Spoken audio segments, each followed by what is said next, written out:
Shalom Bapak Ibu Saudara yang dikasihi Tuhan. Kembali bersama dengan saya pada hari ini tanggal 23 Juni 2026. Saya mau ajak saudara kita membaca dan merenungkan firman Tuhan yang pada hari ini memiliki tema mengalahkan kecemburuan. Sebelum kita merenungkan firman Tuhan, saya mau ajak kita berdoa terlebih dahulu. Bapa, dalam nama Tuhan Yesus Kristus, terima kasih, kami bersyukur buat pagi hari ini. Kembali kami diperkenankan untuk membaca dan merenungkan sebagian daripada firman-Mu yang memberikan kami kekuatan baru dan keteguhan iman dalam hidup kami. Berbicaralah Tuhan, supaya sepanjang hari ini kami membawa bekal firman Tuhan dalam hidup kami. Terima kasih Bapa, dalam nama Yesus Kristus kami berdoa. Amin. Nah saudara, hari ini tema kita adalah mengalahkan kecemburuan.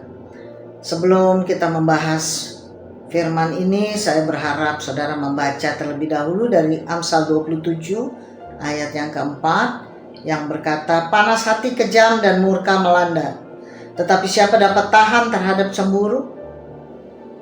Saya berharap juga saudara membaca dari 1 Timotius 5 ayat 6-10, Yeremia pasal 40-42, dan juga Matius 27 ayat 27-50. Nah, ayat ini menunjukkan bahwa kecemburuan adalah sesuatu yang sangat berbahaya dalam hidup manusia. Kemarahan memang dapat melukai, tetapi kecemburuan mampu menghancurkan hati, hubungan, bahkan membawa seseorang jatuh dalam dosa yang lebih besar.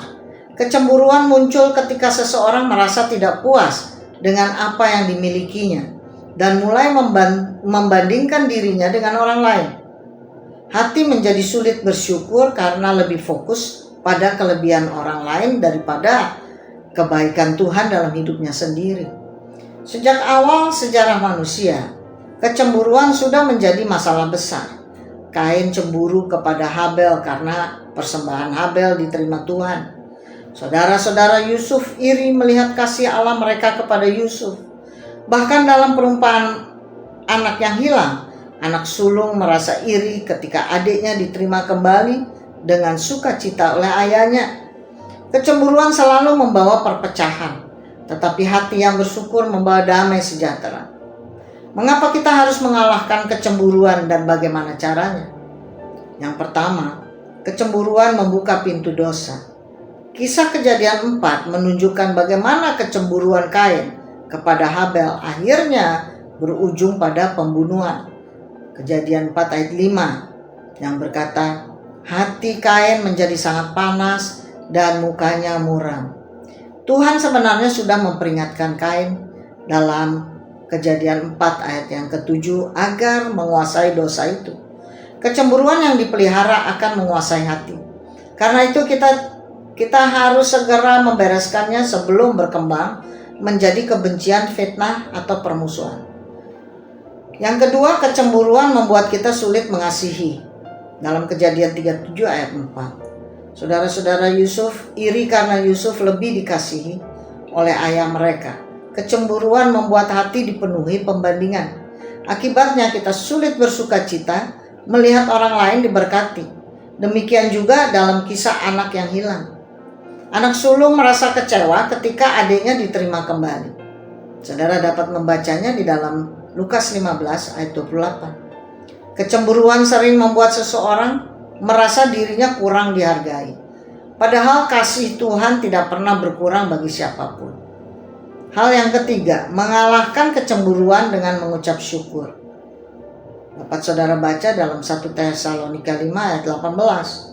Salah satu cara mengalahkan kecemburuan adalah belajar bersyukur atas apa yang Tuhan sudah berikan. Hati yang bersyukur tidak mudah iri. Orang yang bersyukur menyadari bahwa Tuhan punya rencana dan berkat yang berbeda bagi setiap orang. Ketika kita fokus pada kebaikan Tuhan dalam hidup kita, hati akan dipenuhi damai sejahtera, bukan perbandingan. Hal keempat, belajar puas hati dalam Tuhan. 1 Timotius 6 ayat 6. Kecemburuan sering lahir dari hati yang tidak puas. Karena itu firman Tuhan mengajar kita untuk belajar mencukupkan diri. Puas hati bukan berarti tidak mau bertumbuh, tetapi percaya bahwa Tuhan tahu apa yang terbaik bagi hidup kita. Tuhan tidak pernah salah dalam memberkati anak-anaknya. Berikutnya yang kelima, mengisi hati dengan kasih. 1 Korintus 13 ayat 4. Kasih adalah lawan dari kecemburuan. Ketika hati dipenuhi kasih Kristus, kita belajar bersukacita melihat orang lain diberkati.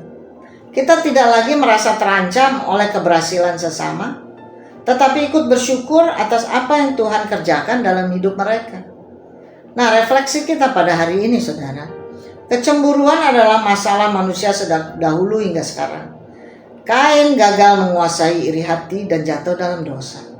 Saudara-saudara Yusuf membiarkan iri hati memecah hubungan keluarga. Anak sulung dalam perumpamaan kehilangan sukacita karena hatinya dipenuhi kecemburuan. Firman Tuhan mengajar kita untuk mengalahkan kecemburuan dengan diantaranya menjaga hati dari dosa, belajar bersyukur, hidup puas dalam Tuhan, dan memenuhi hati dengan kasih.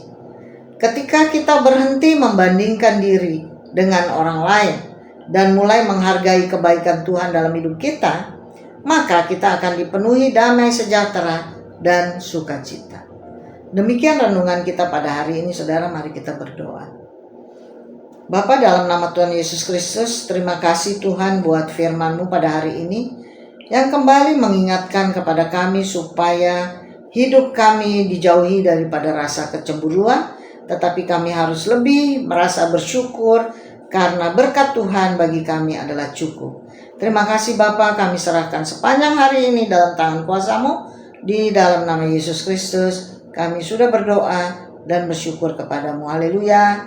Amin.